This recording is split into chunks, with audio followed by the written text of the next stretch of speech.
小女孩本是道门中下一任天师，却在4岁时连夜提桶跑路，小小的一只用木棍扛着行李，吭哧吭哧地行走在繁华的街道上，只为寻找并拯救素未谋面的父亲。原来小女孩重生了，上一世幼儿时被遗弃在道观门口，好不容易长大了，才被她爸爸找了回去。可是后来因为她爸爸的一个恐怖实验，导致暖宝在成年礼的当天，全家被灭无一幸免，就连暖宝也被抛尸荒野。为了不让上一世的悲剧发生，暖宝打算主动认亲，他要保护好他的家人，要改变他爸爸的人生轨迹，绝对不能让上一世的悲剧再度发生。此时暖宝开心地来到父亲的公司，拜托前台小姐姐联系他的父亲。豪华的办公室内，金贵的男人正在批阅文件，此人就是被称为南城暴君的男人蒋三爷，蒋立胜。三爷，前台刚刚打电话过来，有一个小女孩自称是您的女儿。蒋立胜听了女秘书这样说，并没有任何的反应，一边看着文件，一边面无表情地开口：如果再来汇报这种无中生有的事情，自己主动辞职。三爷，是我错了，我这就赶他走。女秘书额头冒汗，暗骂自己太蠢了。每隔几天就有女孩编造各种理由来见三爷，谁都想飞上枝头变凤凰。不过称三爷是他爸爸的还是头一个，他怎么就相信了呢？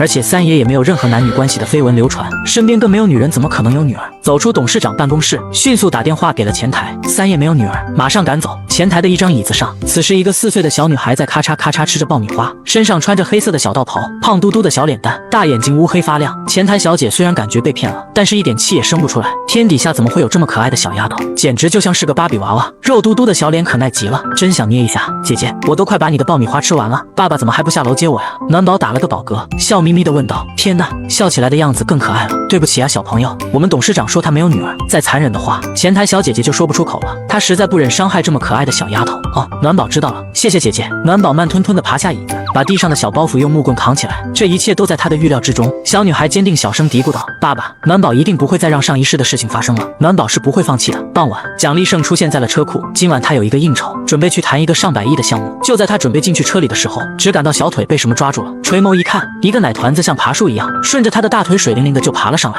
爸爸，我是暖宝，是你的亲生闺女。暖宝爬到了蒋立胜的胸口，两只小肉爪抓着他的衬衣，乌黑的大眼睛一眨不眨的看着。哇，原来爸爸年轻时候长得这么帅，简直就像是一个大明星一样。爸爸，放心好了，这辈子我会保护好你的。蒋立胜的脸色黑了又黑，是谁这么大的胆子，竟然敢让一个小屁孩来碰瓷，而且还敢谎称是他的女儿？爸爸，我叫暖宝，是你的亲闺女啊。暖宝的小肉爪抓着蒋立胜的衬衣，小脚丫再次往上用了点力，踩着蒋立胜的胸口蹬了蹬，像爬树一样搂住了蒋立胜的脖子。再次看到了自己的爸爸，暖宝鼻子有点发酸。虽然上一世爸爸是所有人眼里面的大反派，可是他自从被爸爸认了回来，爸爸几乎把所有的爱都给了他。此时蒋立胜那张帅脸阴云密布，人人忌惮的暴君，竟然被一个小丫头给强搂了，还胡言乱语的给他叫爸爸，简直是找死。爸爸，你是不是不想要暖宝啊？你舍得吗？暖宝委屈的瘪了瘪嘴，晃着乌黑发亮的大眼睛，长长的眼睫毛眨呀眨，怎么不舍得？又不是他的孩子，就算有一丢丢可爱，可是穿得不伦不类的，明明一个粉雕玉琢的小丫头，非要穿着一身小道士服装。蒋立胜一边往上拖了拖他的小屁股，一边严肃道：我不是你爸爸。暖宝嘟着小嘴儿，爸爸，你难道忘了多年前的事情了吗？暖宝今年正好4岁了。多年前，蒋立胜心里莫名一慌，但马上就否决了，绝不可能，今晚要去谈生意，被他耽误了这么长时间，直接扔掉。他的大手一伸，将暖宝从脖子上扯了下来。蒋立胜打开了后车门，把暖宝扔到了后排座椅上，老实的坐着，别乱动，心里想着等验证完他的身份再扔，也不差这一回。他把小暖宝身上绑上安全带，接着便进了驾驶室。今晚的生意很机密，就连司机都没带。小暖宝充满期待地问道：爸爸，是不是要带着我回家了呀？蒋立胜阴沉着脸冷声道：不是回家，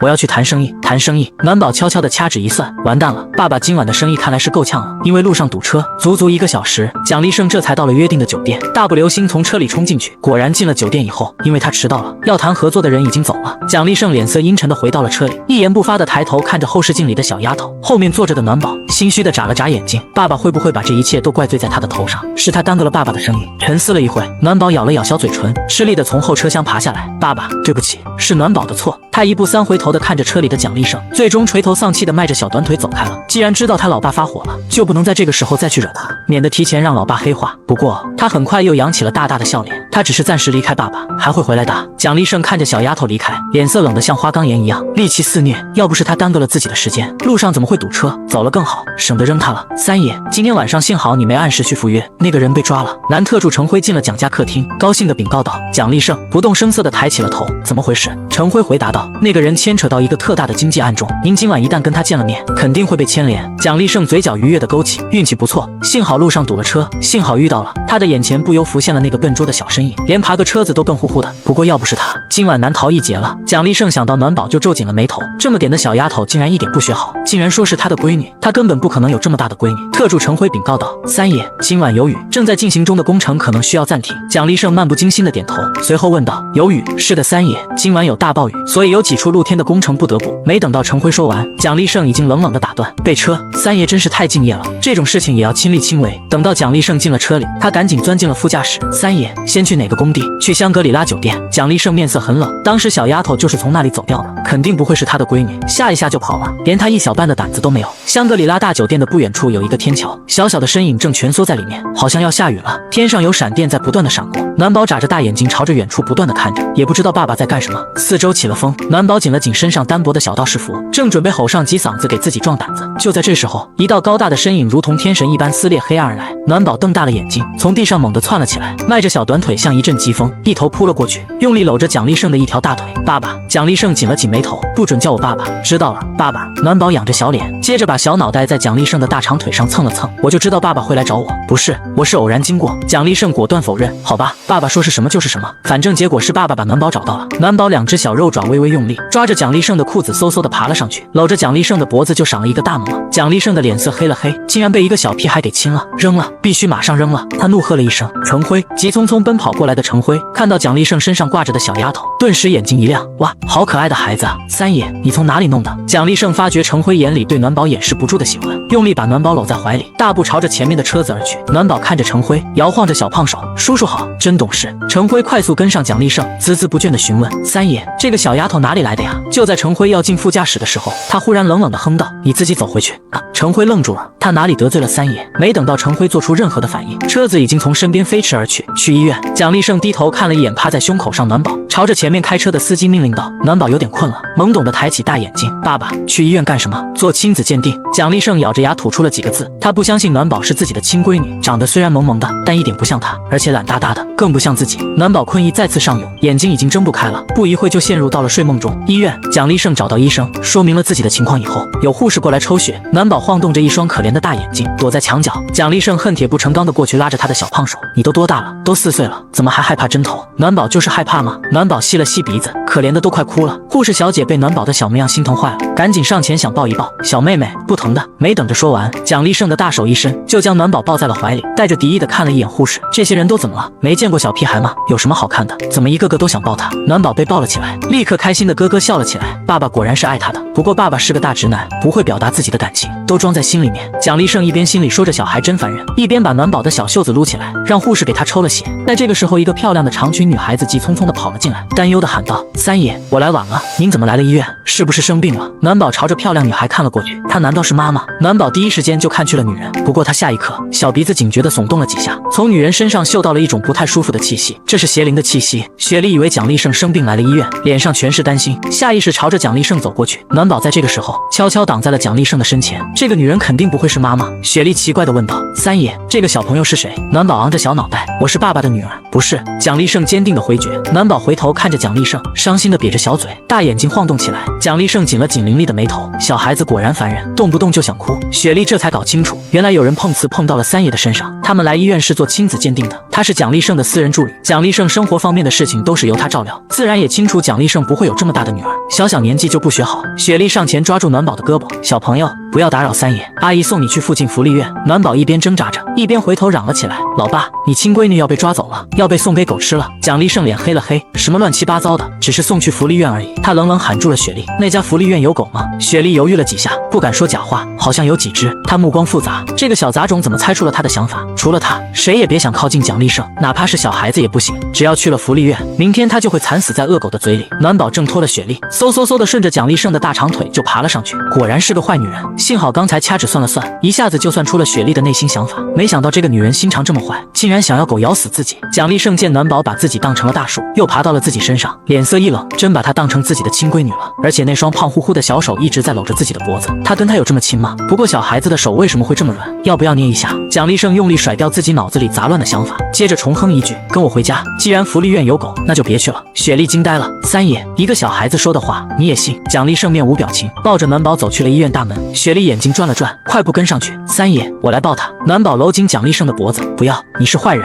男主怒道，不要没礼貌。暖宝哼了哼，凑在蒋丽胜的耳边，爸爸，暖宝会保护你的，不会让坏人伤害你的。蒋丽胜皱眉，他是怎么做到一派胡言，却说得理直气壮的样子，好像他真能保护自己一样。雪莉，没必要跟他一般见识。三爷，我知道的。雪莉笑着回应，不过脸上的表情却是逐渐阴沉。暖宝跟随着蒋丽胜回去了蒋家。暖宝看到池塘里面有鱼，欢快地迈着小短腿就想跑过去，蒋丽胜大手一抓，暖宝就被抓着衣服提了起来，不要乱跑，跑丢了没人管你。暖宝哦了一声，赶紧问道，爸爸，我妈妈呢？你妈妈没在这里。蒋丽胜冷冷地回答。暖宝好奇道，爸爸和妈妈不住在一起吗？蒋丽胜冷哼了一下，他怎么知道他妈妈在哪里？虽然多年前他的确有过那么一段露水之缘，但那个人绝非是他的妈妈，他也绝不会是他的爸爸。雪莉走了过来，三爷，今晚让暖宝跟佣人住在偏院，那里有佣人能照顾好他。蒋丽胜点点头，把暖宝放到了地上。帅气的老爸，你是想让你的亲闺女和佣人住在一起吗？等到亲子鉴定出来，你会后悔的。暖宝光打雷不下雨的哭了几嗓子。蒋丽胜有些烦躁，瞪了他一眼，那你想住哪里？虽然不相信她是自己的女儿，可万一是真的呢？我当然是要跟老爸住在一起了。暖宝过去搂着蒋丽胜的大腿，扬起小脑袋，可怜兮兮地说道。蒋丽胜的脸色很冷，揪着暖宝的衣服把他从腿上拽下来，迈步奔去了主楼。算了，就冲着他喊自己一声帅气的老爸。虽然老爸不一定是真的，但帅气是真的，还算有点眼力见。暖宝脸上的笑容更浓了，爸爸答应了他的要求。雪莉阴冷地看了暖宝一眼，迈步跟着上楼。暖宝疑惑地回头道，雪莉阿姨，你跟着我们干什么？暖宝，我也住在楼上啊。雪莉笑眯眯地解释。暖宝不高兴道，爸爸，你怎么能做出这么傻的事情呢？她又不是我妈妈，怎么能住在楼上呢？万一传承绯闻怎么办呀？雪莉的眼睛顿时冷了下来，她好不容易住到了主楼，最近正在策划如何睡进蒋丽胜的房间里，没想竟被一个小丫头骗子给搅了。三爷，小孩子说的话不要当真。蒋丽胜若有所思，雪莉，你先搬去偏院。雪莉震惊，什么？竟然让她跟佣人住在一起？雪莉阿姨，你赶紧搬过去吧，我要和爸爸睡觉了。暖宝开心的摆摆手。雪莉虽然心中不爽，但又害怕引起蒋丽胜的不满，咬了咬牙，收拾一下房间里面的东西搬了出去。小杂种，等着瞧！管家把暖宝的小包袱送进了蒋丽胜的房间里，暖宝换上了他的小睡衣，这是在道观里跟师兄们一样的衣服，对扣的褂子，下面是条大短裤。蒋丽胜看了一眼，土了吧唧的，朝着管家命令了一声，明天找裁缝过来，给他做几套衣服。爸爸，你对我真好。洗漱完之后，暖宝欢快地奔过来，一下跳到了蒋丽成的身上，在他的脸上亲了一个大么么。蒋丽胜不悦地皱了皱眉，小孩子果然烦死了，今天被他亲了好几次，而且都是在一侧的脸上。吧唧，暖宝看穿了蒋丽胜的想法，在他的另一侧脸上又赏了一个大么么。雨露均沾，睡觉。蒋丽胜把暖宝往床上一扔，冷酷的嘴角缓缓露出了一丝很浅的笑容。洗漱完后，随手关掉了卧室的灯，旁边的小团子像土拨鼠一样拱着屁股一寸寸的靠近过来，他厌烦的大手一伸，把他推开。暖宝眨了眨眼睛，爸爸，我想靠着你睡。不行。蒋丽胜毫不客气的拒绝，让他躺在自己床上已经够不错了，他还想得寸进尺。接着他就把薄被盖在了身上，逐渐的睡了过去。不知道过了多久，他迷迷糊糊的抬了下眼皮，只见小肉团正趴在胸口睡得香甜。小孩子真是讨厌死了。蒋丽胜把薄被重新盖在身上，害怕捂着暖宝，又把薄被往下拉了拉，露出暖宝的小脑袋。暖宝小嘴一张一合的，肉嘟嘟的小脸跟着一动一动的。蒋丽胜大手捏了捏他的脸蛋，软乎乎的像果冻一样 Q 弹 Q 弹，手感真好，摸一下再摸一下，直到心满意足了，蒋丽胜才安稳的睡着。偏院里的雪莉一直没有睡着，又因为那个小杂种，他不得不搬了过来。雪莉冷冷一笑，太小瞧他在蒋丽胜心里的重要性了。他能成为蒋丽胜的私人助理，不仅仅是因为他的能力出众，更是因为蒋丽胜有头疼的顽疾。每次蒋丽胜头疼发作，都需要他帮着按摩一回。每次按摩后，蒋丽胜的头疼都会得到缓解。蒋丽胜离不开他。雪莉小心翼翼地打开了衣柜，最里面有个木匣，小心翼翼地抱了出来，把木匣里的东西拿了出来。一只狼首人身的木雕，浑身如血一般鲜红。当雪莉念念有词地跪在地上，狼人木雕就像活了一样，那双眼睛忽然爆射出红光。与此同时，主楼里睡着的暖宝忽然睁开了眼睛，警觉地朝四周看了看。他从蒋丽胜的胸口爬了下来，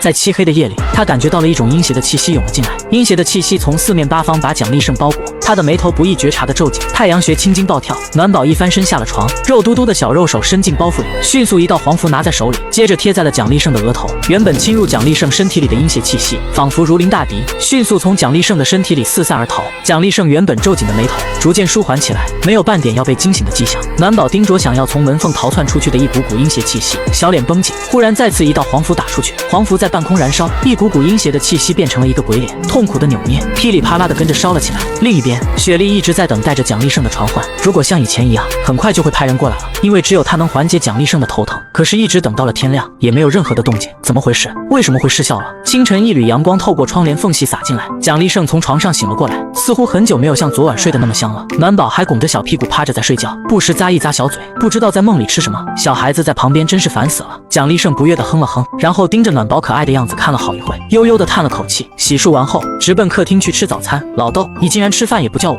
说着话，他吃力地爬上一只椅子。蒋立胜抬手让佣人把热好的牛奶送了过来，然后看了他一眼，我一会去公司，你自己留在家里，有事情去找管家，找我也行。雪莉长裙飘飘地走了进来，优雅地笑了笑。她是家里唯一一个可以跟蒋立胜共同用餐的人，当然现在又多了一个暖宝。好啊，暖宝甜甜地答应，大眼睛忽闪忽闪地动了几下。昨晚有邪灵作祟，差点伤害到爸爸，他怀疑就是雪莉暗中做的，这个事情必须要调查清楚。我吃饱了，要去工作了，你好好在家待着，有事找管家。暖宝正津津有味地喝着牛奶，蒋立胜不乐意了，又咳嗽了一声，故意重复道：“我要去工作了。”老管家有点迷惑了，已经给三爷准备好了公文包，三爷还需要什么吗？暖宝把杯里的牛奶喝光，这才笑眯眯地摆手：“爸爸要好好工作，暖宝会乖乖等着爸爸回家的。”蒋立胜低低地哼了一下，嘴角露出一丝浅笑，这才满意地接过了管家递来的公文包，走了几步，又回头看向可可奈奈的暖宝，露出一丝复杂的目光，才转身上车。暖宝在家里也没有闲着，老管家给他找来了裁缝，定做了好几套衣服。暖宝穿着漂亮的小公主裙，在别墅里四处晃荡起来。叔叔好，阿姨好。暖宝见到的每一个佣人都会挥舞着小胖手打招呼，这让家里的佣人欢喜得不得了，恨不得抱着这个可爱的小朋友亲一下。原本冷清的别墅充满了孩童的欢声笑语。随后暖宝去了偏院，敲开了一个个佣人的房门，一边打招呼一边朝着楼上走去。阿姨，这个房间是谁的呀？暖宝到了2楼，甜甜地对一名女佣问道：“是雪莉小姐的房间。”等到女佣离开后，她胖嘟嘟的小脸瞬间严肃了起来，用力地耸了耸鼻子，果然是她的房间，邪灵气息这么重。朝着四周看了看，她踮着脚扭动门把手，出声喊道：“雪莉阿姨，你在吗？”她在门口问了几声，确定里面没人，抓起一张黄符贴在额头，揭穿过房门走了进去，确定雪莉的房间里面供养着邪灵。等进了雪莉的房间后，这种感觉就越发强烈起来，耸动着小鼻子快速的房间内寻找起来。就在此时，走廊正有一个人影急匆匆地奔过来，那个小杂种怎么来这里了？还一个个房间的乱窜，该死！虽然房间锁着门，可万一那个小杂种找人把门锁打开了呢？正在房间里面翻箱倒柜的暖宝忽然警觉地竖起了耳朵，门外有人来了。外面开锁的声音急促响起，接着雪莉用力推门进来了，看得出房间里面有翻找过的痕迹，可是却看不到一个人影。她把房门关上，眯了眯眼睛，朝着四周找了过去，给我出来！可是找了一圈，没有发现半个人影。暖宝静静地站在墙边，屏住了呼吸，不敢有一点的声响发出来。雪莉就从他的身边走过，却是没有发现他。暖宝的额头再次贴了一张符，隐身符。雪莉在房间里面没有找到暖宝，重新打开衣柜，在最里面的夹层拿出了木匣子，把里面的木雕狼人拿了出来。站在墙角的暖宝看到这一幕，小脸瞬间变冷。他果然在房间里面供奉着邪灵，爸爸在上一世最终黑化，成为终极反派，跟这个邪灵脱离不了关系，必须要尽快除了他。符箓的时效快要到了，不能再继续待在这里了，不然会被雪莉看到的。既然已经搞清楚了雪莉供养了邪灵，目的达到了，他再次穿墙而过，迅速消失在了走廊里。雪莉把狼人木雕重新藏好，接着就快速来到楼下庭院，在鱼塘边看到了暖宝，出色问道：“暖宝，你刚才是不是去过我的房间？”暖宝坐在一个小石凳子上，两条小腿在空中晃荡，扭着头奇怪地问道：“雪莉阿姨，我没有去过你的房间呀！”这个小贱种在说谎话。雪莉凶狠的眼神闪过，下意识朝着四周看了几眼，这里没有一个佣人，前面就是深不见底的鱼塘。如果雪莉阿姨，你的样子看起来很吓人啊，你该不会是想把暖宝推进鱼塘里面吧？暖宝看似很紧张地从石凳子上跳了下来，接着就朝着四周嚷了起来：“救命啊！暖宝要被人害死了！”雪莉的心里咯噔一下，不可置信地看去暖宝，这个小杂种是怎么猜出来的？扑通一声，有人落水了。佣人们惊吓的脸色都变了，联想到刚才暖宝的呼救声，开始慌了起来。该不会是那个可可奈奈的小朋友落水了吧？完了，这如果让三爷知道了，还不得扒了他们的皮？暖宝此刻不可置信地扭头看去，落水的人不是他，是雪莉！救命啊！雪莉在鱼塘里面一边呼喊着，一边扑腾了起来。7、8个佣人冲了过来，没想到竟然是雪莉掉进了水里。几个男佣慌忙跳进鱼塘里面，把雪莉从里面捞了出来。跟过来的老管家扶着雪莉站了起来，急忙问道：“雪莉小姐，你怎么掉进水里了？”雪莉把目光挪开，忽然生气地问道：“暖宝，你为什么要推我？”暖宝的小脸蛋彻底冷了下来，这个女人太会说谎了，要不是自己刚刚算了一卦，算出了雪莉的想法，落水的就是自己了。雪莉阿姨，你说话不过脑子吗？你这么大的人，我怎么能推得动你呢？暖宝眨了眨，天真呆萌地说道。周围的佣人纷纷跟着点点头。对啊，怎么可能？暖宝只是一个4岁的小孩子，他哪里有那么大的力气？雪莉委屈地抽泣了起来。我刚才在鱼塘边，感觉后面被一双小手推了我一下，这才掉了进去。不是你还会有谁？暖宝小嘴轻轻哼了一下。雪莉阿姨，你身后长着眼睛吗？你怎么就知道是我推了你？我还说是你自己跳进了鱼塘里面呢。雪莉眼角的肌肉不受控制的跳了跳。这小杂种还真不好对付，那就报警吧。雪莉就是想把事情闹大，一定要逼着蒋立胜把这个小杂种赶出去。老管家一听雪莉要报警，赶紧摇头。雪莉小姐先别着急，这件事情我先跟三爷汇报一下。雪莉嘴角不自禁的上扬了一下，她等的就是现在。她可是知道蒋立胜此刻正在忙一件很头疼的事情，一旦管家把这个事情告诉了他，只会火上浇油，肯定会把怒火迁怒到暖宝的头上。蒋氏集团，蒋三爷，我劝你还是好好想一想，要不把项目让出来，要不就等着法院的传票。会议室里面，一个30多岁魁梧的男人坐在蒋立胜的对面，冷冷的抬起了头。蒋立胜抿着双唇，一言不发。对面坐着的男人是一家汽车公司的老板周立书，双方是合作关系。合作的时候，手下人办事不利，出现重大失误，周立书才来兴师问罪。蒋立胜很不爽周立书的态度，一直在压着火气。就在这个时候，家里面的老管家给他打来了电话，他拿起电话走去了落地窗前。周立书怒道：蒋三爷，你太不给我面子了，事情还没谈完就去接电话。蒋立胜不为所动，已经接听起了电话。三爷，雪莉小姐落水了，她说是被人推下去的，但是当时只有暖宝在她旁边。蒋立胜听完了管家的汇报，冷冷的把电话挂断。真能给自己惹麻烦，虽然只有4岁，就当喜欢恶作剧，但总要有个度吧，一定要把这个小惹事精赶出家门。蒋立胜心中忽然有一股戾气在疯狂的肆虐，他挂断电话，回到了会议桌后，周立书把合同的事情又说了一遍，但蒋立胜却听不下去了，一直在想着家里面的事情。果然不应该把小惹事精领到家里面，至少得确定了亲子鉴定的结果再说，要不要现在就打电话让管家把他赶出去？蒋立胜心里这样想着，一把将桌上的手机拿在了手中，虽然想着要把这个惹事精给赶出去，却是疼得站了起来，朝着对面的周立书说道：我有事情，今天的谈判到此结束，就当要把他赶出去，也要自己亲自去说。周立书气得脸色发青，蒋立胜，你太拿自己当回事了，你信不信我现在就去法院起诉？蒋立胜冷冷一笑，喊了一声送客，特助大步走了进来。周先生，我们三爷现在不方便接待，请您离开。蒋立胜回到家里，大步奔去了鱼塘的方向。雪莉浑身湿漉漉的，也没有去换衣服，就是在等着蒋立胜回来。三爷，暖宝把我推进了鱼塘里面，要不是家里面的佣人及时过来，我都要淹死了。雪莉哭哭啼啼的就奔去了蒋立胜，没等到雪莉来到蒋立胜的身前，一个小心身影已经窜了过去，像爬大树一样，3下5除2的就爬到了蒋立胜的身上。爸爸，雪莉阿姨冤枉我，我才没有力气把她推进鱼塘里面，是她自己跳进去的。雪莉的脚步顿了下来，冷冷的盯着暖宝。三爷，我不会水性，怎么可能自己跳进鱼塘里面？蒋立胜的脸色同样黑了黑，他更偏向于雪莉的话，不会游泳的跳进鱼塘里面干什么？找死吗？暖宝黑溜溜的大眼睛盯着蒋立胜，突然在他脸上亲了一大口，被亲了一下。明明想骂暖宝一顿的，可是到嘴的话又忽然变了味道。雪莉，暖宝只是一个4岁的小孩，他有力气推得动你，你难道就不能是失足掉进鱼塘里的吗？蒋立胜抱着暖宝的小身子往上拖了拖，然后扭头便走开了。雪莉震惊在当场，不可置信的看着蒋立胜。暖宝开心的搂着蒋立胜的脖子，爸爸你真好。蒋立胜瞪了他一眼，闭嘴，接着扭头看去了雪莉，先回去把衣服换了，让家里的医生给你看一下。他抱着暖宝去了主楼，雪莉在后面愤愤不平的跺脚。三爷，到了客厅的门口，蒋立胜把怀里抱着的暖宝往地上一放，冷斥道：跟我进来。雪莉远远的看到这一幕，终于露出了几分得逞的笑容。这看吧，蒋立胜肯定会把公司的火气发在小杂种的身上，你以后能不能给我少惹点祸？蒋立胜坐到了沙发上，眼看着暖宝迈着小短腿想跟过来，暖宝奇怪的眨动着大眼睛，搞不清楚爸爸怎么又跟自己生气了。三爷，周立书真的给我们公司发来了传票。特助程辉在这时候进了客厅，蒋立胜眯了眯眼睛，看来姓周的想滚出南城了。暖宝好像知道问题的来源了，爸爸的公司出事了，把火气发泄到了他的身上。他又看去了暖宝，要不是他在家里惹祸，他也许和周立书在会议桌上就把矛盾化解了。暖宝憋着小嘴，委屈巴巴道：爸爸，你是不是把工作的脾气发到了我的身上？你要给我道歉。蒋立胜冷笑的勾唇，给你道歉？凭什么？暖宝不高兴的哼了一声，难道父女俩之间的关系就不需要经营吗？道歉不应该是很正常的事情吗？他决定给这个臭爸爸一个颜色看看。他蹭蹭迈着小短腿上到了楼上，然后把自己的东西简单的打包了一下，用木棍扛着包袱走了下来。蒋立胜原本是想朝着暖宝发脾气的，可没想到暖宝脾气比他还差劲，竟然打包要离家出走，就为这点小事值得吗？爸爸，我走了。暖宝故意看了一眼蒋立胜，蒋立胜面无表情，拿起手机随意的看了起来。暖宝气哼哼的扛着小包袱就出去了。特助程辉犹豫了一下，三爷，你就这样让暖宝小姐走了？在外面出了危险怎么办？就她会出危险，出危险的是别人好吗？程辉又补充道，现在已经中午了，暖宝小姐还没有吃午饭，她会不会饿呀？蒋立胜有些烦躁了起来。程辉，你看起来很闲，非洲正好有个项目，你过去主持工作。程辉的脸色刷的就白了，赶紧闭上了嘴巴。蒋立胜拿眼睛朝客厅外面瞄了几眼，哼，还真走了，真以为我会去挽留他吗？程辉也是个蠢货，光会打嘴炮，说了那么多就不会跟着出去，万一真出了事怎么办？看来真要研究一下把程辉发配到非洲的事了。暖宝出了蒋家的别墅，招手打了一辆出租车。叔叔，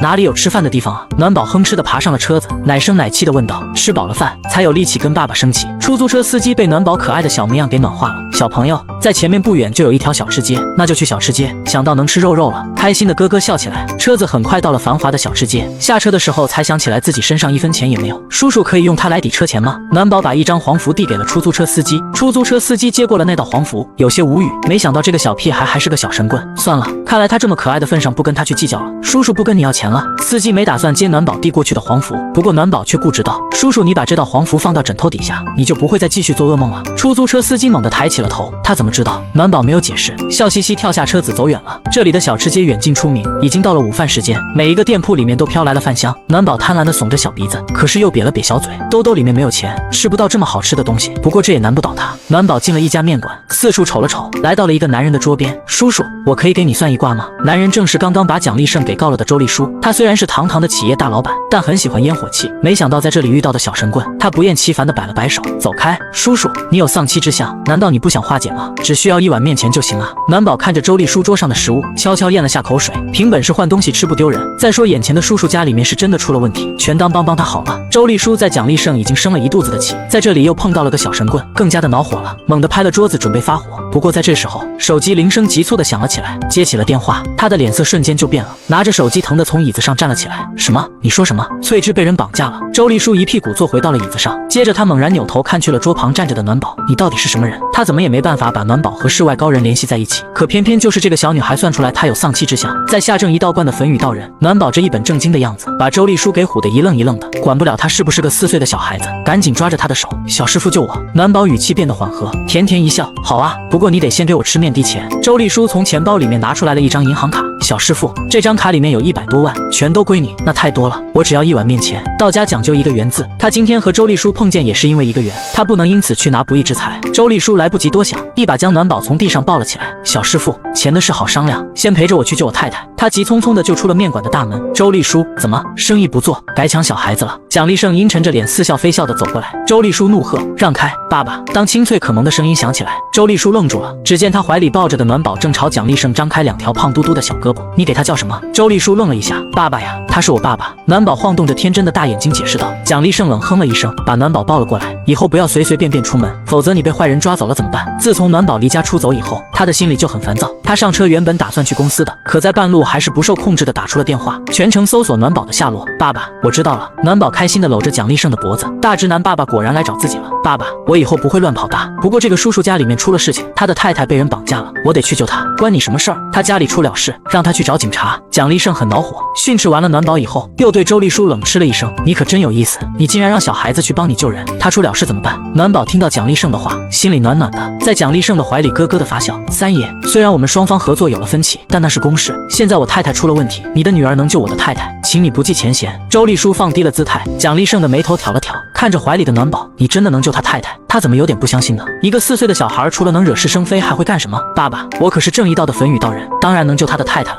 暖宝一脸认真的说道。蒋立胜可没听说过什么正义道，总感觉有些不靠谱。见暖宝说的认真，便点头答应了下来。不行，自己再调人。周立书赶紧冲过来，小师傅去哪里找我的太太？暖宝的小手出现了一个罗盘，只见他念念有词，罗盘的指针忽然动了起来。西南方向，蒋立胜抱着暖宝上了自己的车子，迅速开车而去。很快他们来到了一处大山脚下，前面是一片茂密的树林。暖宝从车里下来以后，他迅速将纸折成了几只纸鹤，接着手掌朝上一扔，几只纸鹤水灵灵的就飞起来了。这一刻，蒋立胜和周立书都震惊住了，惯有的科学理念在这一刻被打破了。几只纸鹤围绕在暖宝的身旁，一直等待着暖宝下达命令。暖宝轻声对纸鹤吩咐了几声，纸鹤朝着山林深处飞了进去。没过多久，几只纸鹤在里面打探完消息出来了，他们在暖宝的耳边叽叽喳喳地发出了声音。暖宝小脑袋点了点，接着抬手一指，叔叔，你的太太就在前面的树林里面。周立书现在哪有不相信的份儿，就想抱起地上的暖宝赶紧进去里面的山林。不过还没等到他碰到暖宝，蒋立胜已经把暖宝从地上抱了起来。这个人是怎么回事？自己没孩子吗？抱别人的孩子干什么？蒋立胜抱着暖宝进了山林里面，周立书紧跟其后。刚开始还有几只纸鹤飞在前面领路，不过随着纸鹤身上的法力消失，一只只纸鹤全都落到了地上。虽然纸鹤不能领路了，但是暖宝已经知道了确切的位置，在蒋立胜的怀里不断指引方向。爸爸到了。暖宝从蒋立胜的怀里跳了下来，可可奈奈的小女孩此刻变得严肃，乌黑澄亮的大眼睛盯着前方，跟随着暖宝的目光朝前看去。虽然是正午时候，可是前面面却是笼罩在一片浓浓的黑暗之中，根本看不到半个人影。小师傅，我太太在哪里？急忙问道。原来是个养煞池，在暖宝的眼里面，前面的山林有黑色的鬼气在不断的涌动，张牙舞爪的朝他嘶吼，区区邪术而已，不自量力。暖宝随手一张黄符打了出去，噗的一声，黄符在半空烧了起来。蒋立胜和周丽书都是一脸惊讶，三观再次被震碎了。这难道就是法术？暖宝口中念念有词，随着黄符在空中烧尽，咔嚓一声，一道巨大的闪电从天劈下来，整个山林仿佛都跟着晃动了一下。前面养煞池里面的鬼气发出了凄惨的尖叫，被一道闪电劈得荡然无存，山林恢复了原本的样子，清晰地映入众人的眼帘。翠娥，周丽书猛然间看去前面的一棵树上，他的太太正绑在上面，状态很不好，垂着头似乎昏睡了过去。他急匆匆的就要迈步跑过去，不过在这个时候，暖宝却是身体一动，猛然拦在了他的身前。前方的空地上正盘腿打坐着一个枯瘦的老人，老人穿着黑色的道袍，浑身透着一股阴森之气。暖宝朝前走了过去，揉了揉自己胖嘟嘟的脸蛋，不屑一顾道：“原来是一名邪修。”老人只感到一股强大的威压而来，顿时脸色巨变。在下麒麟山的欧阳询，不知阁下又是何人？暖宝有模有样的开口。正一道的焚雨道人，老人眯起的眼睛。正一道的观主真阳道人是你的什么人？暖宝笑了笑，看来你还算有点药道行，竟然认识我师傅。老人已经彻底被震惊住了，真阳道人竟然是他的师傅，难怪在他身上能感觉到这么强大的道气，原来是焚雨道人。如果按辈分来讲，我应该称道友一声师爷。暖宝哼了哼，不必，我和你这种邪门歪道可没有半点的关系。老人的脸色很难看，对方能轻易化解了他的养尸池，道行一定在自己之上，尤其听说他是真阳道人的徒弟，更是一点底气也没了。原本周丽书的太太被他抓了，当炉鼎是必死无疑的，没想到在这里遇到了正义道的人，打又打不过，先跑为敬。老人转身就跑，暖宝也不着急，慢悠悠地拿出了一张黄符，朝着老人的方向一扔，黄符如一筒闪电一般，啪的一声砸在了老人的身上。一声巨响后，老人当场给炸晕了，重重扑倒在地上，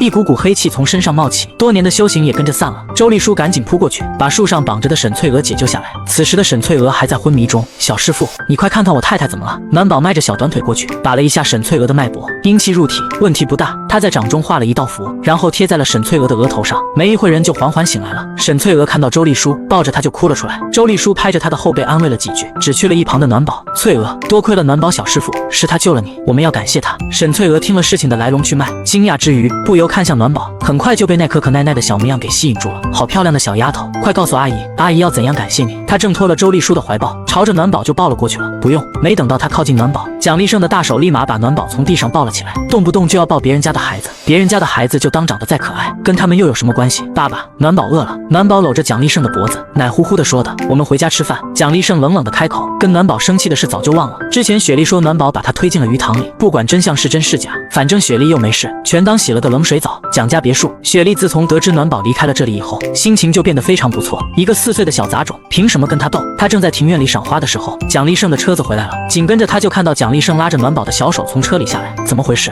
这小杂种怎么又跟着回来了？三爷，雪莉疑惑的走了过来，蒋立胜面无表情的点头，拉着暖宝的手从他的身边而过。雪莉怔愣当场，他竟然被无视了，这是之前从未有过的事情。蒋立胜走了几步，又回头道：“雪莉，以后做好自己的本职工作，不要惹到暖宝。”这是在为雪莉着想。他今天可是亲眼目睹了暖宝的小神通，随手就能招来闪电，而且连一名邪修都要给暖宝叫一声师爷。雪莉惹到了他，没有好下场。回到蒋立胜餐厅，就命令家里的厨师赶紧做饭。暖宝坐在椅子上晃动着2条小短腿，然后不安生的从椅子上下来，歪着脑袋看着另一旁椅子上坐着的蒋立胜。爸爸，你在看什么？暖宝抓着蒋立胜的裤腿爬了上去，接着从蒋立胜的怀里钻了出来，一双乌黑的大眼睛看着蒋立胜手里正拿着的手机看文件。蒋立胜漫不经心的回答了一句：“再过一会儿他们公司有一场高层会议，要简单的看一下会议的内容。”暖宝嗷了一声：“爸爸，我可以看动画片吗？不管是在上一世还是在这一世，暖宝最大的兴趣就是看动画片。”不可以，一点眼力价也没有，不知道他在忙公务吗？蒋立胜嘴上一边拒绝，一边关掉了文件，打开了某个程序。你想看什么动画片？反正他也有点累了，放松一下也不错。暖宝的眼睛刷的就亮了，喜羊羊与灰太狼简直是幼稚。蒋立胜哼了哼，打开了这个幼稚的动画片，父女2个人津津有味的看了起来。暖宝看到精彩的片段，捂着小肚子一阵哈哈大笑。佣人把一盘盘精美的饭菜送到餐桌上，爸爸抱着暖宝一起吃。暖宝眨着黑色的大眼睛，在上一世他已经算出来了，他的老爸将会成为终极反派。他也试图想改变过，但是他老爸根本就不听他的意见，所以重活一世，除了要改变老爸的人生轨迹之外，还有最重要的一件事，那就是加重自己的话语权，让这个大智男老爸能多听自己一点，抱着他吃饭，想什么呢？他又不是女儿奴。随后蒋立胜把餐厅里的佣人赶出去，算了，抱着就抱着吧，反正又没有其他人看到。拿起了筷子，不厌其烦地问了一句：“你想吃什么？”暖宝踮着脚踩在蒋立胜的大腿上，朝前面的餐桌看了几眼，接着就激动地喊道：“暖宝要吃大虾！”蒋立胜夹了一只虾放到了盘里面，一边想着小孩事儿真多，一边把虾剥了出来，然后塞到了暖宝的嘴里。暖宝用手捧着大虾，鼓着腮帮子有滋有味地吃起来。嘴里的大虾还没吃完，他就嚷嚷要吃其他的。暖宝的饭量很大，蒋立胜把盘子里放了一堆的食物，然后给公司发去了消息：今天的高层会议改成线上会议，就因为暖宝的缘故，他来不及回去公司了。手机上出现了公司会议室里面的情况，一个个高管正在逐个发言。蒋立胜一边听着他们的发言，一边往暖宝的嘴里送着食物。爸爸，你不小心把视频通话打开了。暖宝卖力吃着东西，下意识地告诫了一句。蒋立胜一震，猛地抬头望去，就看见视频里面一个个高管正瞠目结舌地看着他。被人称为暴君的蒋三爷正在家里面带奶娃，这是多么恐怖的一幕！三爷不仅有了一个女儿，而且他还在温柔地伺候女儿吃饭。三爷这是怎么了？改姓！蒋立胜咬了咬牙，把手里的蒸饺送进暖宝的嘴里，接着对手机里面问道：“你们看到了什么？”声音里弥漫着浓浓的危险和警告。高管们争先恐后地摇头：“三爷，我们什么都没看见。”蒋立胜的脸色缓和一点，接着又瞪了一眼怀里的暖宝：“看吧，自己的一世英名差点毁在他的手上。”暖宝没有半点的觉悟，生怕别人没有看到他，竖着小脑袋，朝着手机里面笑眯眯的招手：“叔叔伯伯们大家好呀，我叫暖宝，是爸爸的亲闺女。爸爸平常对工作很苛刻，请大家能多担待他一些。”高管们被小丫头呆萌的样子瞬间萌到了，纷纷笑哈哈的回应：“暖宝真乖，长得真好看，也真懂事，完全继承了三爷的优良基因。”暖宝开心的笑道：“谢谢叔叔伯伯们的夸奖，这都是因为爸爸从小教得好，算他还会说话。”蒋立胜眉宇不由自主地扬了一下。1个小时后，暖宝被蒋立胜扔到了床上，四仰八叉的很快就睡着了。蒋立胜原想立刻回去公司，可是一时间看着暖宝失了神，肉乎乎的小脸睡得很香甜，可爱是可爱，但是一点不淑女。蒋立胜露出了老父亲忧愁的面容，这么能吃，会不会吃成小胖子？长大了能嫁出去吗？他轻轻地动了动脚，把一条毛毯盖在暖宝的身上，等以后一定要控制她的食量，还要教她如何做一个优雅的女孩子。蒋立胜暗暗下定了决心。暖宝在睡梦里翻了身，含糊不清的咯咯发笑：“爸爸年轻时候长得可真帅，年轻时候，难道他老了就不帅了？”蒋立胜哼了哼，站在镜子前照了照，看来以后要增加锻炼，就当他老，也要让他喊自己一声帅老爸。等等，亲子鉴定结果还没有出来，是不是他的女儿还难说呢？他下意识看了下手机上的日历，还有几天才能出结果，他等得有些着急起来。蒋立胜回去了公司，处理了几份文件之后，拿起手机打开了家里面的监控视频。暖宝肉嘟嘟的小脸蛋出现在了镜头里面，缩在床头还在呼呼的大睡，小孩子可真能睡。蒋立胜饶有兴致看一会，直到外面的女秘书敲门进来，他这才意犹未尽的把手机关上。暖宝醒来了以后，就在别墅里四处乱逛，他再次去了偏院里，在雪莉的门口微微停留了一会。之前他在雪莉的房间里面发现了邪灵，不过这一次他没有强行进入雪莉的房间，他的小鼻子耸动了几下，已经感觉不到了邪灵的气息，看来雪莉已经把邪灵给转移走了。暖宝苦恼地皱了皱眉头，也不知道邪灵会藏到哪里去了。一日不除掉那个邪灵，暖宝的心里就像压了一块石头，总担心会危害到蒋立胜。雪莉下午没有在别墅里面，而是驱车去到了一处风景宜人的老宅区。干爸，最近有个小女孩赖在了三爷的家里，并且声称自己是三爷的亲生女儿，不仅如此，她还把我推进了鱼塘里面。雪莉进了客厅里面就委屈地哭诉起来。在沙发上正在看报纸的男人正是蒋立胜的老爸蒋中天，现在属于半隐退的状态，最大的心愿就是能看到蒋立胜娶妻生子。他一直都很喜欢雪莉，并且收了雪莉为干女儿，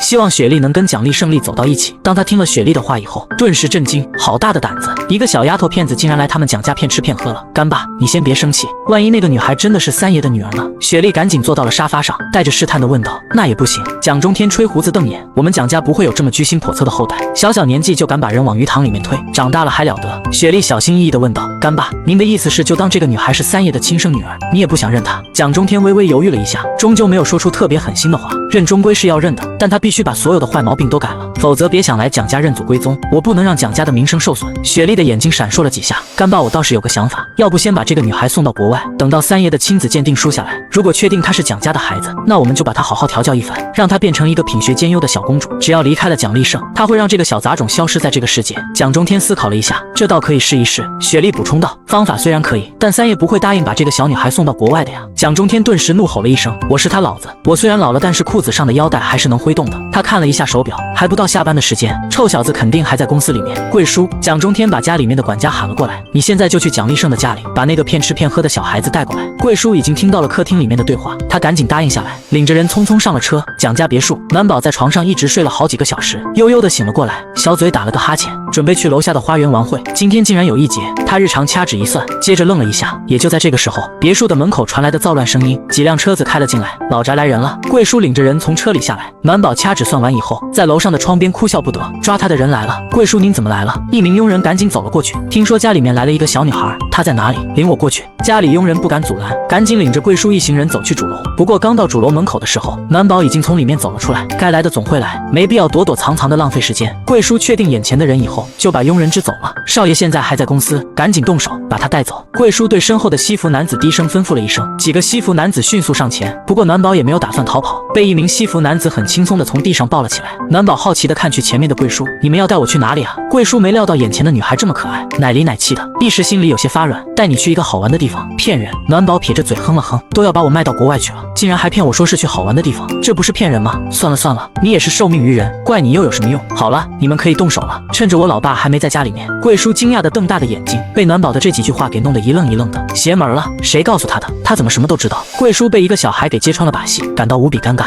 硬着头皮吩咐道：“把他带上车。”老爸呀，你怎么还没有回来呀？你的亲生闺女要被带走了，看一眼少一眼了。暖宝委屈巴巴的说道。贵叔冷冷的哼了一下，不要吵，少爷现在还在公司里面，求谁也没有用。殊不知此刻在大门外已经停下一辆车子，高大挺拔的身姿迈步从车里走了下来。刚到大门口就听到了暖宝的那句话，他的脸色黑了黑，只是去老宅，又不是去阴曹地府，有必要搞得生离死别吗？老爸我在这，你快来救我呀！暖宝的眼尖，一眼看到了门口站着的蒋立胜，激动的朝他喊了起来。贵叔等人全都愣住了，少爷怎么这么快就回家了？还没到下班时间啊！蒋立胜原本在公司上班，被暖宝一通电话打了过去。暖宝说有人来家里抓他，蒋立胜震怒，立刻给家里打去了电话。得到的消息是老宅来人了，他父亲想见暖宝。他原本想等到亲子鉴定结果出来以后，带着暖宝回老宅。既然他父亲着急了，那就让暖宝跟着他们过去。蒋立胜伸手把西服男子怀里抱着的暖宝接了过去。贵叔和其他的西服男子看到了蒋立胜，纷纷弯腰喊了一声：“少爷，爸爸，他们要把我卖到国外。”暖宝吸着鼻子，搂起了蒋立胜的脖子，哭戚戚的说道：“无稽之谈。”蒋立胜冷冷哼了一下：“不就是去老宅吗？又不是龙潭虎穴，哭什么哭？告诉我父亲，如果他想看暖宝的话，就自己过来。暖宝今天不舒服，不去了，都哭成小泪人了，怎么还舍得让他过去？”贵叔等人愣了一下，少爷竟然为了一个丫头违背了老爷的命令。暖宝赶紧道：“爸爸，让爷爷过来也不行，万一爷爷也是来抓暖宝的呢？”蒋立胜的脸色再次黑了黑，越说越吓到了，竟然把他父亲说成了人贩子。告诉我父亲别来了！贵叔和身后的人大脑顿时就宕机了。三爷这是公然跟老爷对抗啊！为了一个小丫头值得吗？送客！蒋立胜微微摆手，好几个保镖冲了过来，他抱着暖宝回去了主楼。看把小丫头吓的，有这么当爷爷的吗？蒋立胜把暖宝抱进了客厅里面，脸色唰的就冷了下来，把他用力往地上一放，别装了，光打雷不下雨，小年纪竟然学会假哭了。暖宝哦了一声，赶紧闭上了哭唧唧的小嘴，小胖手抹了抹眼睛，还真是一滴泪也没掉下来。爸爸太精了，以后要加强演技了呀！蒋立胜站在小暖宝的身前，生气地瞪着他：“暖宝，你刚才做的对不对？爷爷派人带你过去，你怎么能说爷爷是要把你卖到国外？这如果被爷爷知道了，肯定会很伤心。”暖宝张了张小嘴，接着又默默地闭上了。他都算出来了，这个老糊涂蛋就是想把他送到国外。不过这些都是卜卦之言，他没有真凭实据。在上一世，他并没有见到过蒋立胜的父母，因为没等到他被蒋立胜从道观找回来，蒋立胜的父母就因病过世了。暖宝在上一世就推算过，他的爷爷和奶奶并不是短命之人，肯定另有隐情。既然重生了，暖宝会把这一切都查清楚。蒋家的每一个人都要整整齐齐好好的活着，去墙边站着，要给他一点眼色瞧瞧，免得以后越来越难管。蒋立胜阴脸呵斥了一声，暖宝乖乖的站到墙边，面壁思过。蒋立胜原本要去楼上书房办公，可是看了一眼罚站的暖宝，又顿下了步子。暖宝两只小胖手绞着裙子，低着脑袋，眼睛一直看着脚上穿着那双的小红皮鞋。蒋立胜忽然有些不舒服起来，不就是罚站吗？有那么可怜吗？他哪里知道暖宝这是最轻松的一次罚站。以前在山上的道观，一旦犯了错，师傅会让他在悬崖边罚站，一站就是1天，而且还没有饭吃。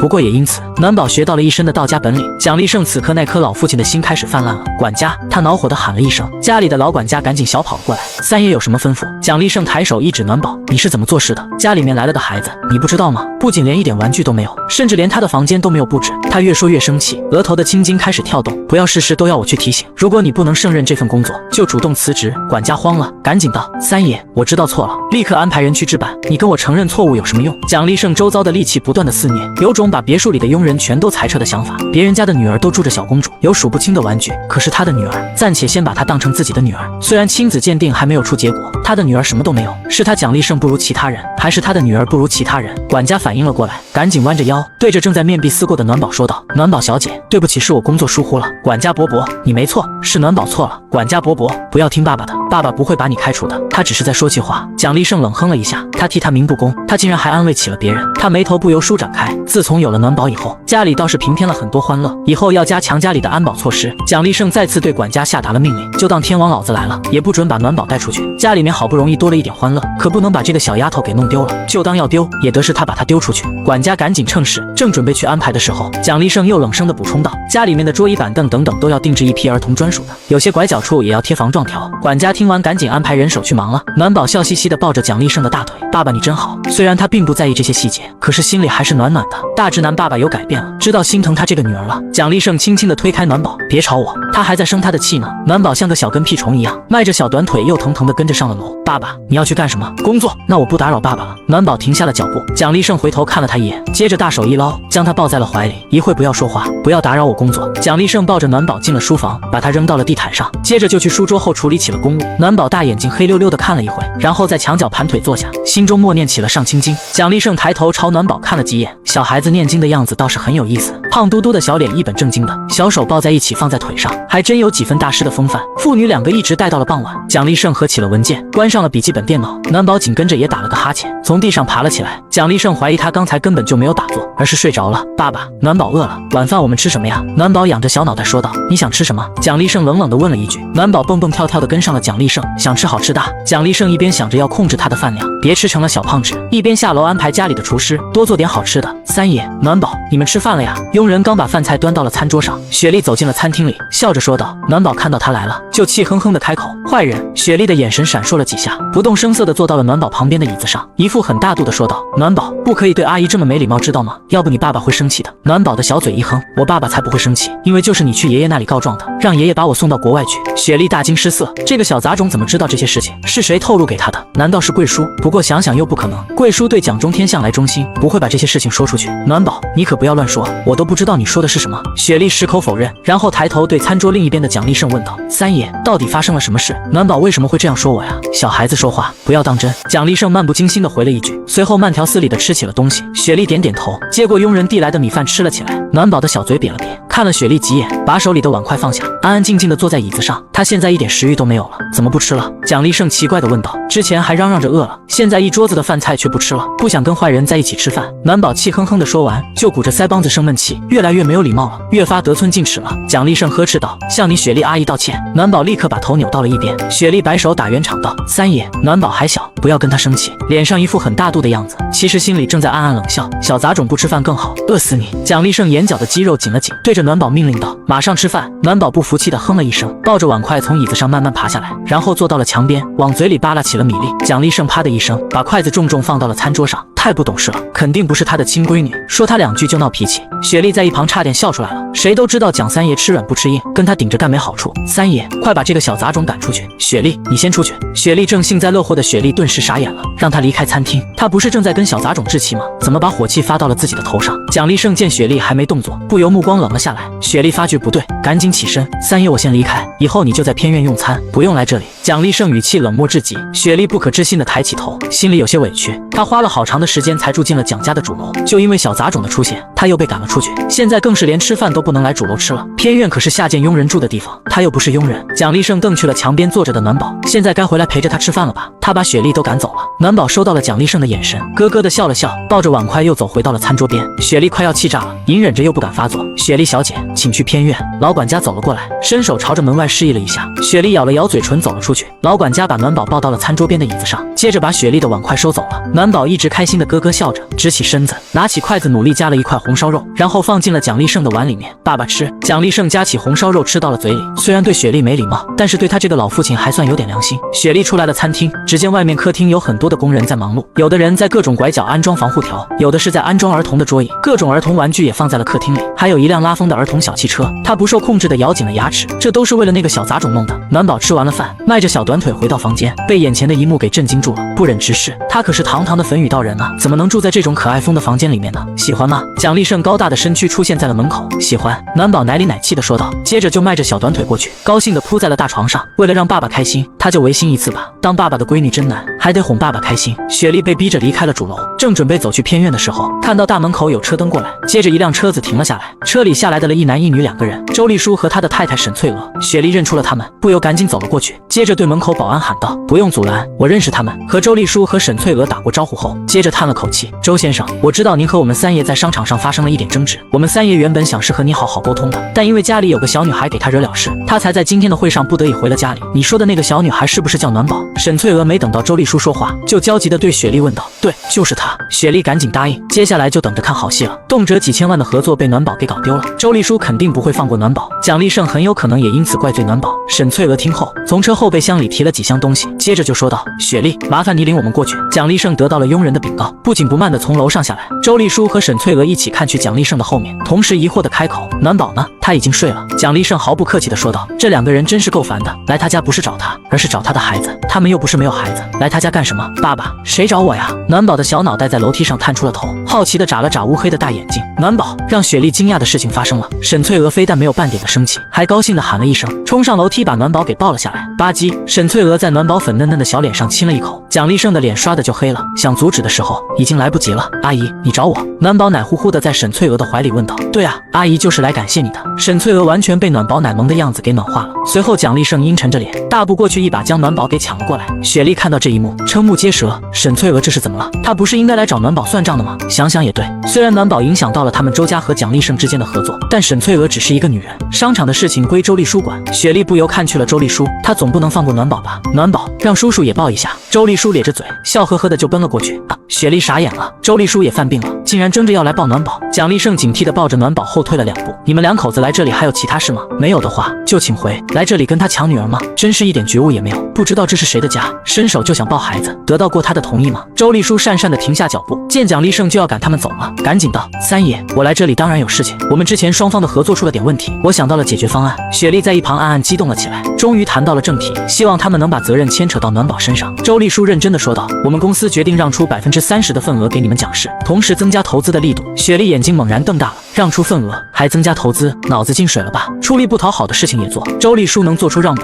是因为暖宝的缘故，要不是暖宝，他的太太现在已经被害死了，多少钱也换不来他太太的命。说完，周丽舒把皮包里面的合同协议书拿了出来：“三爷，你看一下，如果没问题，现在就可以签字。”蒋立胜把暖宝放到了地上，拿起了合同书，刷刷。周丽舒和沈翠娥2道目光同时落在了暖宝的身上，激动地冲了过去。暖宝开心地走上前，不过紧跟着他就被蒋立胜瞪了一眼，赶紧停下了小步子。爸爸吃醋了，他不能让爸爸生气。蒋立胜把暖宝往后拽了一把，然后自己坐到了沙发上看起了文件。周丽舒和沈翠娥无奈地对视了一眼，想亲近一下暖宝都不行。沈翠娥把拿来的几箱东西放到了茶几上。“暖宝，这些都是阿姨给你的，你看看喜欢吗？”暖宝好奇地过去把一箱箱东西都打开，其中1箱是专门为儿童定制的饰品，还有1箱是纯金的首饰、手镯、长命锁之类的。雪莉在一旁惊讶得快要喊出来了，尤其后面那一箱子的珍珠玛瑙，都是些价值连城的东西，确定把这些东西给小杂种？周先生、周太太，这些太贵重了，暖宝不会要的。谁说我不会要啊？暖宝抬起头，雪莉阿姨，又不是给你的，你凭什么替我拒绝？雪莉委屈地看去了蒋立胜。三爷，暖宝这么小，不适合收别人这么贵重的东西。蒋立胜皱起了眉头，不厌其烦地挥了下手。雪莉，你该休息了。原本他也不想让暖宝收东西的，不过看暖宝的兴趣很大，他不想让他白高兴一场，真是个小财迷。雪莉忍着怒气，对蒋立胜道了一声晚安，离开了客厅。沈翠娥见暖宝决定收了自己的东西，开心的赶紧打开了一盒酸奶递了过去。暖宝一边吸着酸奶，一边用胖嘟嘟的小手打开了一个装着首饰的盒子，里面是一把玉制的小剑。当这把小剑被暖宝握在手里，感觉越发强烈了起来，里面拥有着充沛的灵力，只有纯粹的玉石才能蕴含着灵力，灵力可以在最短的时间里补充体力，恢复消耗掉的法力。暖宝之所以收下沈翠娥送来的这些东西，就是因为他感觉到了灵力的存在。蒋立胜和周丽舒签署了合同，周丽珊好奇地对蒋立胜问道：“三爷，你的这个女儿从哪里来的？”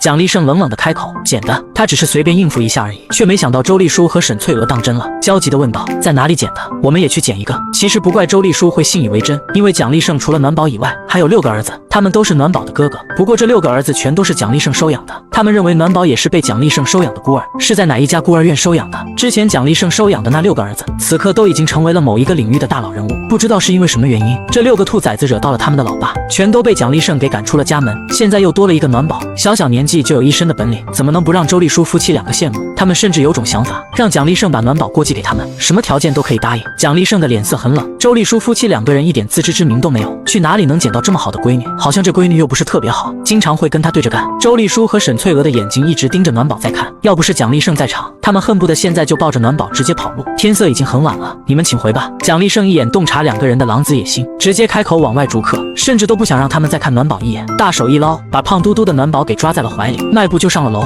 周丽书夫妻两个下意识的想要跟上去，但被蒋家的老管家给拦住了。两位，请吧。周丽书和沈翠娥无奈的叹了口气，恋恋不舍的离开了蒋家。蒋立胜把暖宝放到走廊上，暖宝屁颠屁颠的就跟去了自己的卧室。蒋立胜看着他捯饬飞快的小短腿，心里忽然又不舒服起来。昨晚还死皮赖脸跟着自己睡，自从今晚给他的房间定制成了小公主房，就急不可耐的去了自己的房间。果然是个小白眼狼。暖宝进了自己的卧室，就快速的把房门关上了，这让后面的蒋立胜更加的不爽，以后别想再跟他睡一个房间。暖宝自从进了房间以后，就在地毯上盘腿打坐，手中握着那柄玉制的小剑，内含着充沛的灵气，把灵气炼化后，不仅能补充身体的法力，还可以提高修为。随着午夜的钟声响起，暖宝手中那柄玉制的小剑忽然发出了一声清脆的响声，接着寸寸断开，里面的灵气已经全都被暖宝炼化了。暖宝小嘴悠悠叹了口气，这么快就炼化完了，一点都不过瘾。看来需要去看看那些卖玉器的市场，也许能碰到更好的玉石。但是没有爸爸的同意，他不能轻易的离开蒋家呀。他现在可是个4岁的小孩子。他踮这脚打开了的房门，正好蒋立胜从书房里忙完工作走出来，他开心的招手：“爸爸，你是不是要睡觉了？”蒋立胜瞪了他一眼：“你有什么事？我要跟爸爸一起睡觉。”暖宝急匆匆的奔了过去，笑呵呵的搂上了蒋立胜的大腿。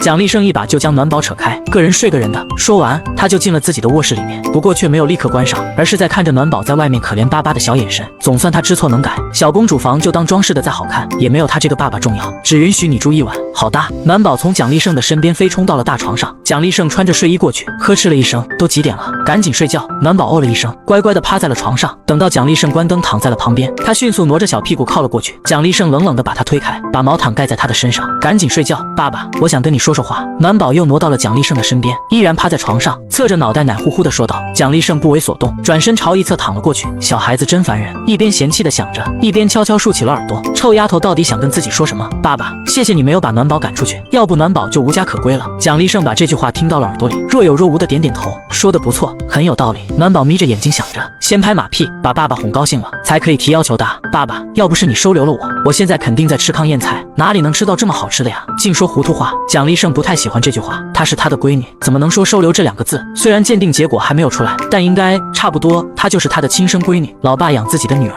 天经地义。不过幸好自己当初没有把她赶出家，否则她肯定会在外面过颠沛流离的生活。蒋立胜心里一软，转过了身子，把暖宝胖乎乎的小身子搂在了胳膊上。爸爸，我明天想出去玩。暖宝见时机成熟了，赶紧说出了心中的想法。不行！蒋立胜顿时恼火，才多大的孩子，怎么能有这么大的野心？在家里还玩不开吗？爸爸，我从小就生活在道观里，每天都是跟着师傅一起打坐念经，从没有见到过外面的世界。暖宝努力的抽噎了一下，让自己的声音听起来很委屈，又在装委屈，以为他会上当吗？你想去哪里玩？让张妈带着你一起出去。蒋立胜明明嘴里想要拒绝的，可到嘴的话却立刻改了过来。他蒋立胜的闺女怎么能像小青蛙一样坐井观天？我就是想四处逛逛，吃点好吃的，玩点好玩的，不过心里却在盘算着，明天要去看看玉石市场。蒋立胜若有所思的进入到了睡眠中，等有时间，他要陪着他去四处游玩一番，弥补他这些年缺失的童年。转眼到了第2天，暖宝跟随家里面的张妈乘车去了繁华的商业区。张妈，我可不可以去那里看一下？等从车里出来以后，暖宝兴奋地指着古玩市场的大门说道：“这里面肯定有玉石，说不准就能找到含有灵气的玉石。”与此同时，一个50多岁的男人刚刚进去了古玩市场。蒋立胜的父亲蒋中天向来酷爱古玩字画，经常来古玩市场这里淘换点小玩意。蒋中天最近的身体有点不太舒服，都说玉能养人，他便想来淘换块玉石。蒋中天来到了一家店铺，在里面一番寻找，发现了一块4方形的玉料。他饶有兴致地拿起了这块玉料，这是一块上等的和田玉，适合雕刻成一枚印章。暖宝此时也进了古玩市场，他的身后跟着张妈，但是暖宝像泥鳅一样，很快就穿梭在人群里不见了。爷爷，我可以看一下你手里的东西吗？暖宝穿梭在人群里，发现在前面休息沙发上坐着一个老人，老人的手里正拿着一块玉石，不由好奇地迈着小短腿过去了。虽然隔着很远，但他却感觉到了玉石上传来的灵气波动。坐在沙发上的老人不是别人，正是蒋中天。蒋中天已经把这块玉石买了下来了，刚出了店铺门口，身体就像有一个巨石压着，根本动不了。明明看到前面有个小孩走过来，连嘴巴都没办法张开。这段时间他经常会出现类似的情况，去医院也做过各种检查，原以为是有中风的趋向，但是检查结果并没有任何异常。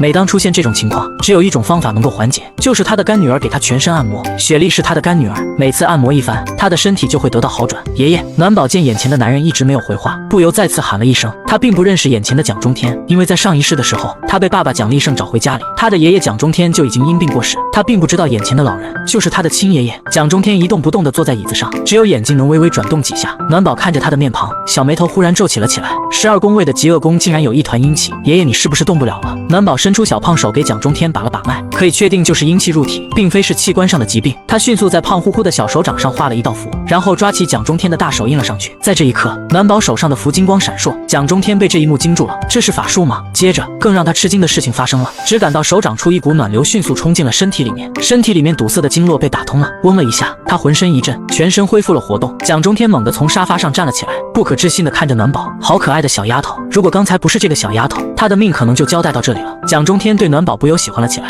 伸手就把暖宝抱到了怀里面。小丫头告诉爷爷，你家人呢？暖宝一被人抱到怀里，就咯咯地笑了起来。我爸爸在家里面，我是跟着家里面的阿姨出来的，那可以跟着爷爷一起回家吗？蒋中天越看暖宝越是喜欢，忍不住有些感叹起来。按道理他这个年纪的话也应该有孙女了，可是偏偏蒋立胜那个臭小子一点不给力，不仅不给力，还捡了一个女儿回家。爷爷，不行啊，如果我跟爷爷走的话，阿姨找不到我会告诉爸爸，爸爸也会跟着担心的。看多懂事的孩子，蒋中天忍不住羡慕了起来，他多想有一个这样的孙女，天天陪在自己的身边。暖宝一直在盯着蒋中天手里拿着的那块玉石，距离这么近，越发能感觉到玉石里面的灵气。你想要吗？蒋中天哈哈一笑，伸手就把这块玉石递给了暖宝。小丫头救了他的命，一块玉石算不了什么，谢谢爷爷。暖宝开心用2只小肉爪把玉石紧紧地抱在怀里面。爷爷，我可以给你钱，这是爷爷送给你的，不要钱。暖宝想了想，不能白收人家的一块玉石，搂着蒋中天的脖子，在他耳边小声道：爷爷，如果你的身体以后还不舒服，可以找我呀。蒋中天来的兴趣，那爷爷要怎样找到你呢？暖宝挠了挠头，我也不知道，他不能把家里面的住址告诉别人，也不能把他爸爸是蒋立胜的事情告诉出去，那势必会引起很多没必要的麻烦。蒋立胜可是站在金字塔上的男人，更是南城的暴君。蒋中天抓起了暖宝的手，爷爷去给你买一个儿童手机，以后你就可以和爷爷经常联系了。暖宝开心的点头答应，有一个属于自己的手机会方便很多，不用每次打电话都用家里的电话。没一会，蒋立胜接到老头子电话，蒋立胜，今天晚上你和雪莉过来老宅。